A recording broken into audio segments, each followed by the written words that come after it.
Hi there, it's your favorite teen librarian, Flannery Crump.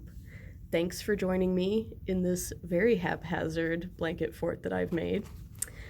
You might remember my last video from about this time last year. I did a story where I read a creepypasta to you, and I decided to bring it back for this year's Halloween.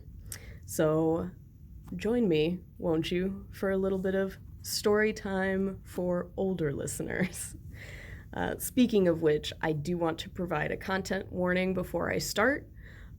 This is a very spooky creepypasta, which includes descriptions of violent deaths, scary creatures, and scary phenomena.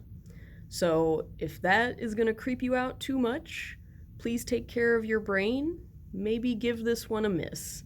Or if you're unsure, maybe ask a parent to review this and see if they think it would be okay for you. So, let's get into it.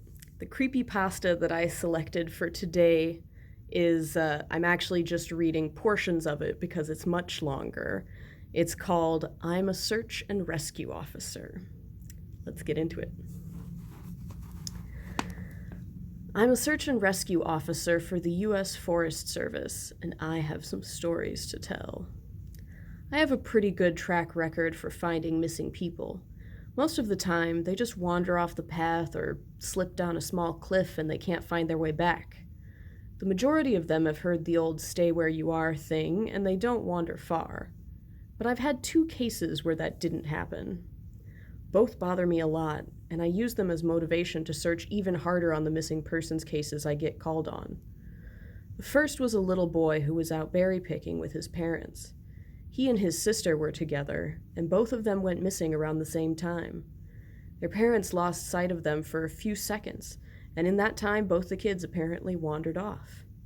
When their parents couldn't find them, they called us, and we came out to search the area. We found the daughter pretty quickly, and when we asked where her brother was, she told us that he'd been taken away by the bear man. She said he gave her berries and told her to stay quiet, that he wanted to play with her brother for a little while. The last she saw of her brother, he was riding on the shoulders of the bear man and seemed calm. Of course, our first thought was abduction, but we never found a trace of another human being in that area. The little girl was also insistent that he wasn't a normal man, but that he was tall and covered in hair, like a bear, and that he had a weird face. We searched that area for weeks. It was one of the longest calls I've ever been on, but we never found a single trace of that kid. The other was a young woman who was out hiking with her mom and her grandpa. According to the mother, her daughter had climbed up a tree to get a better view of the forest, and she'd never come back down. They waited at the base of the tree for hours, calling her name, before they called for help. Again, we searched everywhere, and we never found a trace of her. I have no idea where she could possibly have gone, because neither her mother or grandpa saw her come down. A few times I've been out on my own searching with a canine, and they've tried to lead me straight up cliffs. Not hills, not even rock faces. Straight, sheer cliffs with no possible handholds. It's always baffling, and in those cases, we usually find the person on the other side of the cliff or miles away from where the canine has led us. I'm sure there's an explanation, but it's sort of strange. I was teamed up with another search and rescue officer because we'd received reports of bears in the area. We were looking for a guy who hadn't come home from a climbing trip when he was supposed to, and we ended up having to do some serious climbing to get to where we figured he'd be. We found him trapped in a small crevice with a broken leg. It was not pleasant. He'd been there for almost 2 days, and his leg was very obviously infected. We were able to get him into a chopper, and I heard from one of the EMTs that the guy was absolutely inconsolable. He kept talking about how he'd been doing fine, and when he'd gotten to the top, a man had been there. He said the guy had no climbing equipment. He was wearing a parka and ski pants. He walked up to the guy, and when the guy turned around, he said he had no face. It was just blank. He freaked out and ended up trying to get off the mountain too fast, which is why he'd fallen. He said he could hear the guy all night, climbing down the mountain and letting out these horrible, muffled screams. That story bothered the hell out of me. I'm glad I wasn't there to hear it. One of the scariest things I've ever had happen to me involved the search for a young woman who'd gotten separated from her hiking group. We were out until late at night because the dogs had picked up her scent. When we found her, she was curled up under a large rotted log. She was missing her shoes and pack, and she was clearly in shock. She didn't have any injuries, and we were able to get her to walk with us back to base ops. Along the way, she kept looking behind us and asking why that big man with black eyes was following us. We couldn't see anyone, so we just wrote it off as some weird symptom of shock. But the closer we got to base, the more agitated this woman got. She kept asking me to tell him to stop making faces at her. At one point, she stopped and turned around and started yelling into the forest, saying that she wanted him to leave her alone. She wasn't going to go with him, she said, and she wouldn't give us to him. We finally got her to keep moving, but we started hearing these weird noises coming from all around us. It was almost like coughing, but more rhythmic and deeper, almost insect-like. I don't really know how else to describe it. When we were within sight of base ops, the woman turns to me, and her eyes are about as wide as I can imagine a human could open them. She touches my shoulder and says, "He says to tell you to speed up. He doesn't like looking at the scar on your neck." I have a very small scar on the base of my neck, but it's mostly hidden under my collar, and I have no idea how this woman saw it. Right after she says it, I hear that weird coughing noise right in my ear, and I just about jumped out of my skin. I hustled her to ops, trying not to show how freaked out I was, but I have to say, I was really happy when we left the area that night. There are so many stories of black-eyed people wandering around the woods and calling out in the night, mimicking the sound of running water or a bobcat screaming. One man in particular goes to every news station he thinks will listen to him and tells the same story. He was deer hunting, he camped out in a very remote area, and woke up because something was scraping against his tent. He thought it was a raccoon or a fox until the thing pressed its face against the door of the tent, at which point he could very clearly make out a human nose and mouth. He kicked at it, but it leaped back and was gone by the time he opened the tent flap, gun at his side. He fired 2 warning shots, and when the sound had faded, he heard a snap behind him. A man was standing at the edge of the campsite. This man was not wearing any clothing, but he also didn't possess any kind of human flesh. As this hunter described it, the man was made of some kind of amalgamation of raw meat and hair, as if someone had scooped up roadkill and molded it into the vague shape of a man. The face was lumpy and only a rough approximation of a human face. The thing opened its lopsided mouth, and from it came the sound of the gun the hunter had fired. It did this twice before mimicking the sound of the tent zipper and fleeing into the night. Now, I don't know if this is true in every search and rescue unit, but in mine, it's just sort of an unspoken regular thing we run into. You can try asking about it with other search and rescue officers, but even if they know what you're talking about, they probably won't say anything about it. We've been told not to talk about it by our superiors, and at this point, we've all gotten so used to it that it doesn't even seem weird anymore. On just about every case where we're really far into the wilderness, I'm talking 30 or 40 miles, at some point, we'll find a staircase in the middle of the woods. It's almost like if you took the stairs in your house, cut them out, and put them in the forest. I asked about it the first time I saw some, and the other officer just told me not to worry about it, that it was normal. Everyone I asked said the same thing. I wanted to go check them out, but I was told very emphatically that I should never go near any of them. I just sort of ignore them now, because when I run into them, it happens so frequently. One of my first jobs as a trainee was a search op for a 4-year-old kid that had gotten separated from his mom. This was one of those cases where we knew we were going to find him because the dogs were on a strong scent trail and we saw clear signs that he was in the area. We ended up finding him in a berry patch about half a mile from where he'd last been seen. Kid wasn't even aware that he'd wandered that far. One of the vets brought him back, which I was glad for because I'm really not good with kids, and I find it hard to talk to them and keep them company. As my trainer and I are headed back, she decides to take me on a detour to show me one of the hot spots where we tend to find missing people. It's a natural dip in the land near a popular trail, and people will usually move downhill because it's easier. We hike out there, it's a few miles away, and we get there in about an hour or so. As we're walking around the area and she's pointing out places she's found people in the past, I see something in the distance. Now, this area we're in is about 8 miles from the main parking area, though there's back roads you can take to get closer if you don't want to hike that far. But we're on state protected land, which means there can't be any kind of commercial or residential development out here. The most you'll ever see is a fire tower or a makeshift shelter that homeless people think they can get away with building. But I can see from here that whatever this thing is has straight edges. And if there's one thing you learn quickly, it's that nature rarely makes straight lines. I point it out, but she doesn't say anything. She just hangs back and lets me wander over and check it out. I get within about 20 feet of it, and all the hair on the back of my neck stands up. It's a staircase in the middle of the woods.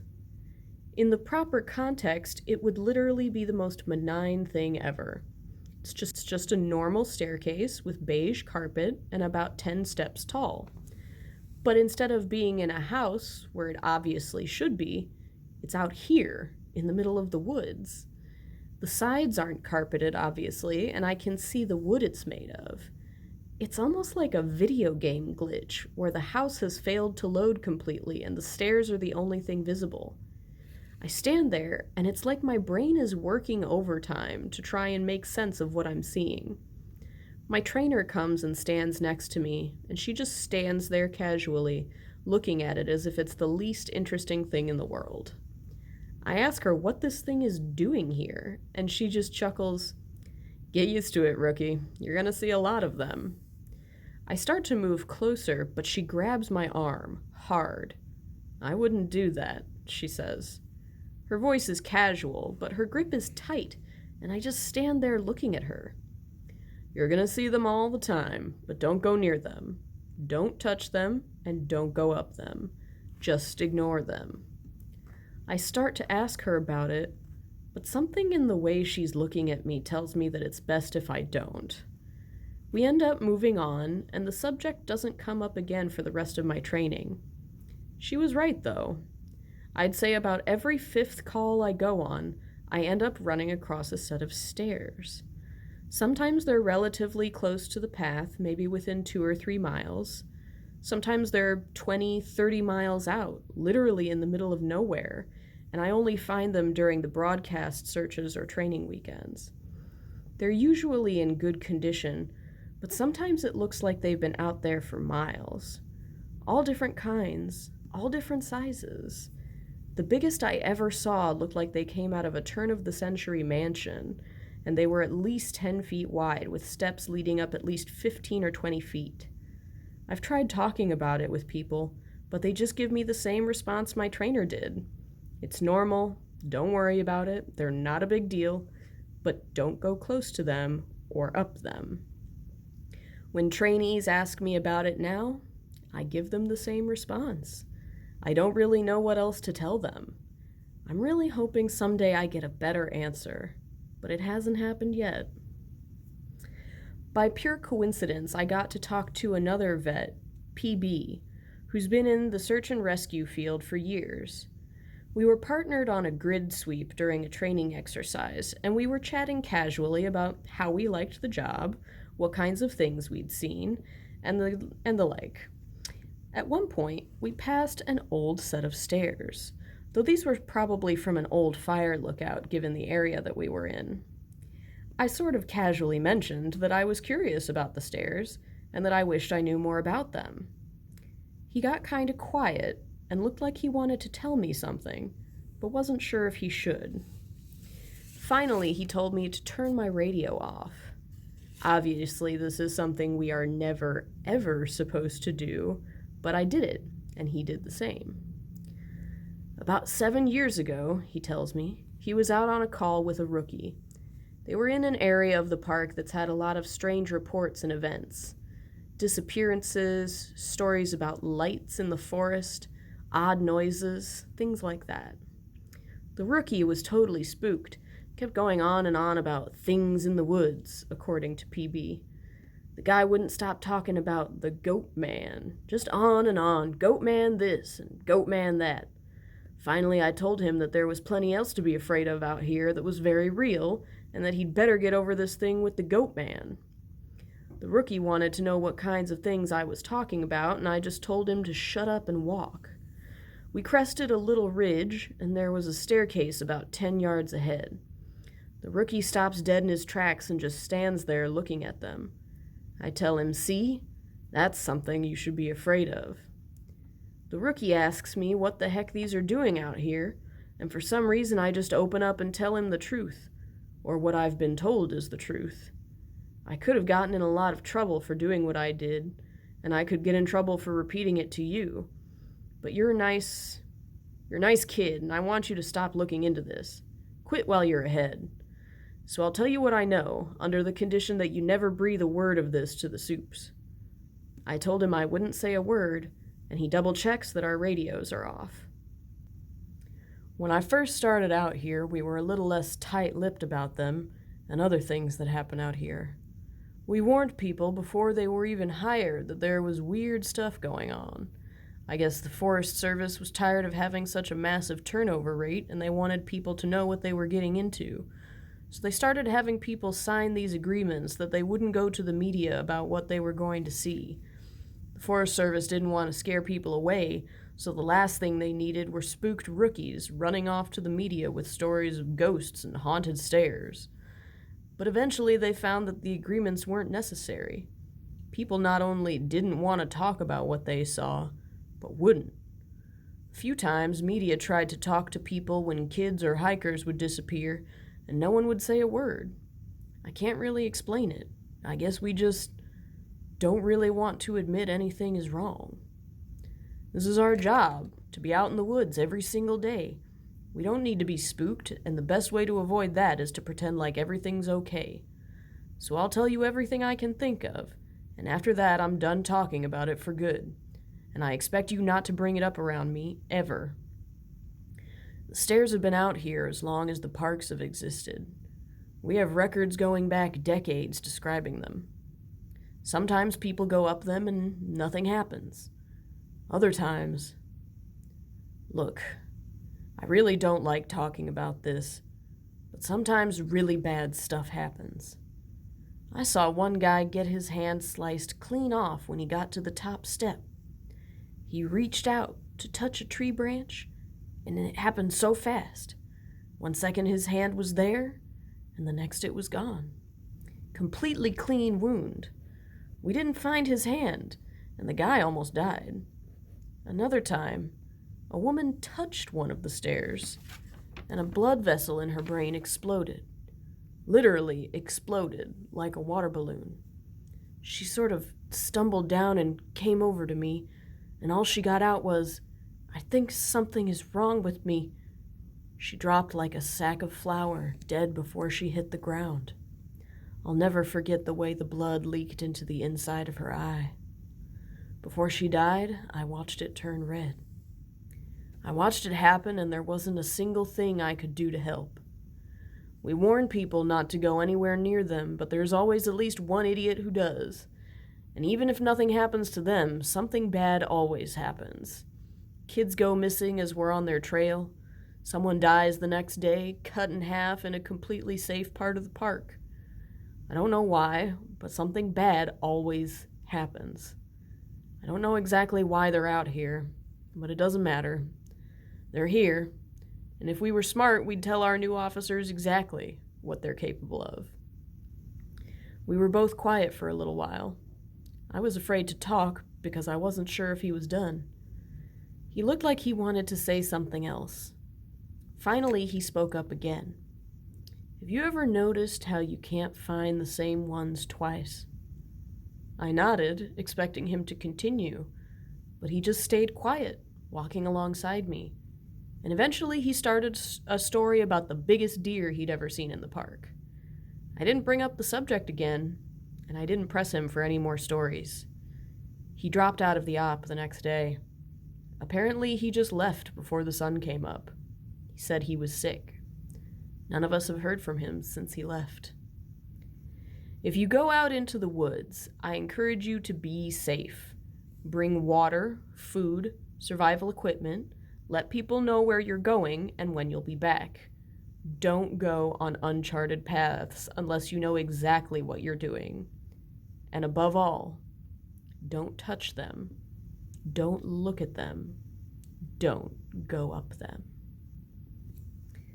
That's it for my creepypasta this year. I hope you enjoyed it. Hope the video wasn't too weird with my light show in my blanket fort, but I'm doing what I can, so this was a delight. I hope you enjoy this video, and leave a comment or stop by the library and let me know what you thought. Let me know if you'd like me to continue doing this series, and I hope you have a very spooky Halloween.